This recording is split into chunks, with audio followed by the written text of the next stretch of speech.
Forças ucranianas assumiram o controle de Liman na região de Donetsk. Moscovo confirma a retirada das tropas russas.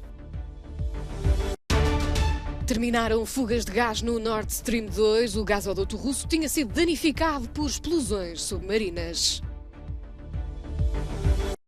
Diáspora iraniana manifesta-se contra o regime do Irão depois da morte de uma jovem que foi presa por usar incorretamente o véu islâmico. Os soldados ucranianos assumiram o controle da cidade de Liman, na região de Donetsk. A Rússia anunciou a retirada das suas tropas. Na declaração sobre a retirada, o Ministério da Defesa russo admitiu que o inimigo continua a sua ofensiva, apesar de sofrer pesadas baixas na tentativa de recapturar novo território no Donbass. As tropas ucranianas dizem ter cercado vários milhares de soldados russos dentro e à volta da cidade de Liman. À medida que avançam sobre as áreas libertadas na região de Kharkiv, os soldados encontram destruição, cadáveres e muito material bélico russo destruído ou abandonado. Pelo menos 20 civis foram encontrados mortos na berma da estrada entre Kharkiv e Kupiansk, no que parece ser um ataque sofrido durante a fuga da aldeia de Kirilivka. Um soldado explica que esta área foi libertada há 5 dias e que há aqui muitos tanques russos, todos eles destruídos pela artilharia.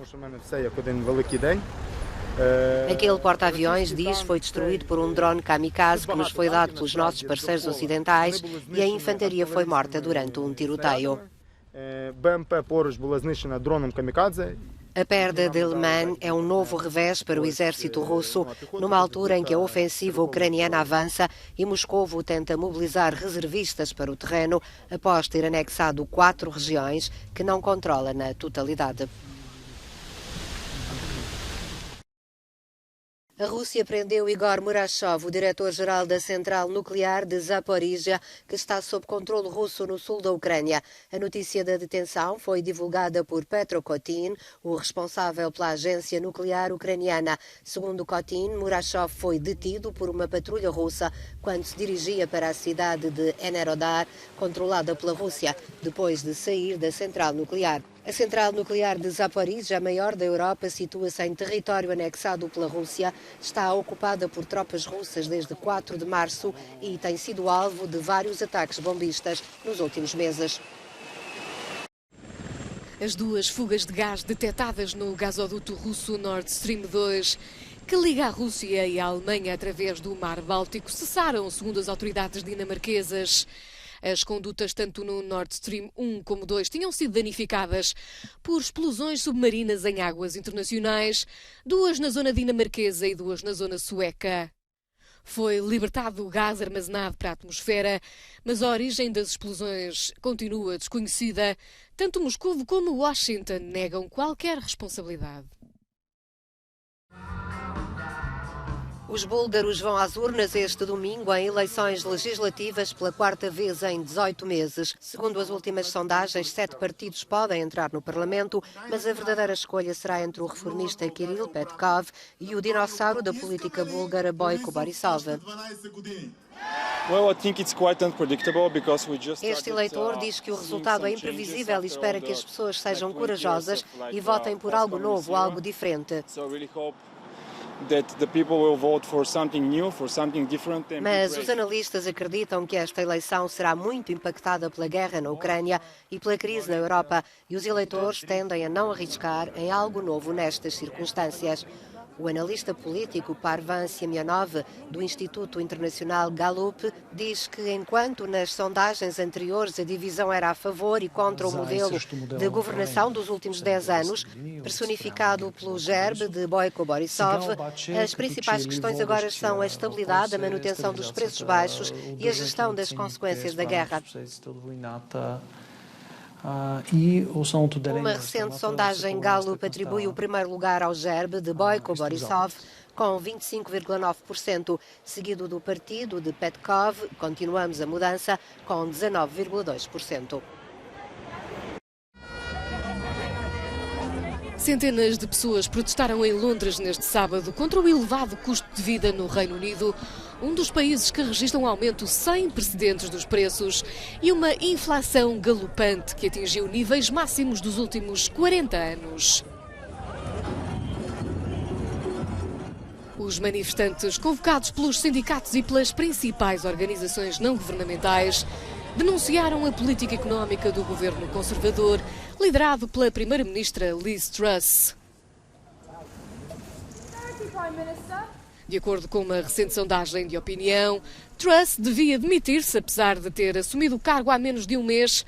Liz Truss admitiu que o anúncio do seu plano fiscal para estimular o crescimento da economia causou perturbações no país. Um corte fiscal generalizado que beneficiaria rendimentos mais elevados causou incerteza nos mercados e levou o Banco de Inglaterra a intervir para evitar que a libra esterlina se afundasse.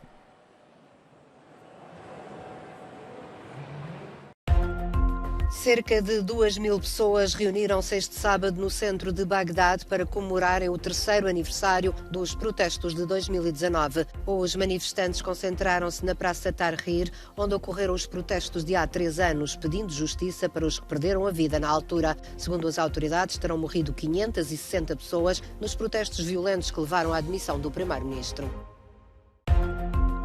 35 mortos e mais de 80 feridos é o novo balanço das vítimas do atentado suicida perpetrado na sexta-feira contra um centro educativo de um bairro ocidental de Cabul, a capital do Afeganistão. O ataque ocorreu no interior de uma sala de aulas durante um exame de preparação para as provas de acesso à universidade. A maioria das vítimas são jovens mulheres. A diáspora iraniana une-se em solidariedade contra o regime do Irão, na sequência da morte da jovem Mahsa Amini em Teherão, sob custódia policial depois de ter sido presa por usar incorretamente o véu islâmico. De Santiago do Chile a Tóquio, passando por São Francisco ou Londres, as mulheres saíram à rua em protesto contra a repressão. Uma iraniana diz que com este regime não é possível ter direitos humanos. Agora chegou o momento em que pensam poderem mudar isto, após 43 anos de repressão.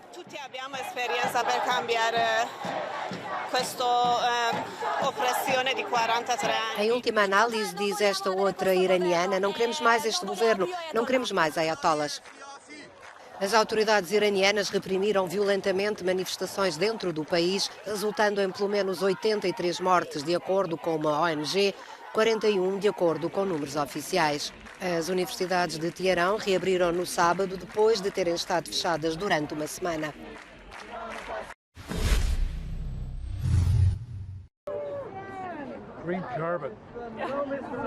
Na Suíça decorre até domingo o Festival de Cinema de Zurique. Liam Neeson e Diane Kruger são alguns dos convidados nesta mostra, que além das secções competitivas com filmes de todo o mundo, tem um grande número de antestreias e homenagens.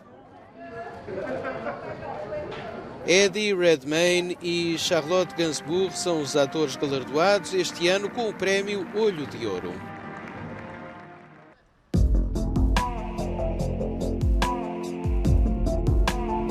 Lucian Freud, um dos artistas plásticos britânicos mais importantes do século XX, tem uma exposição na National Gallery em Londres. A mostra está patente até dia 22 de janeiro, cobre toda a carreira de mais de 70 anos do pintor, até à morte em 2011. O estilo particular de Freud mostrava as pessoas famosas ou desconhecidas despidas de maquiagem ou artifícios e tal como são no dia-a-dia.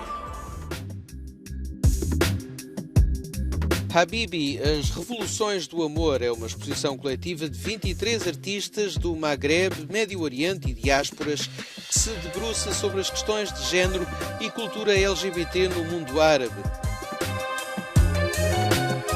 A exposição pode ser vista no Instituto do Mundo Árabe, em Paris, até 19 de fevereiro.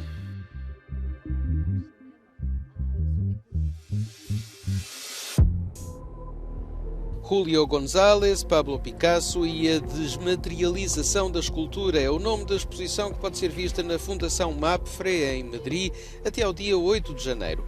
debruça-se sobre o trabalho conjunto dos dois artistas, um trabalho que, segundo os historiadores da arte, teve como fruto a invenção da escultura em ferro.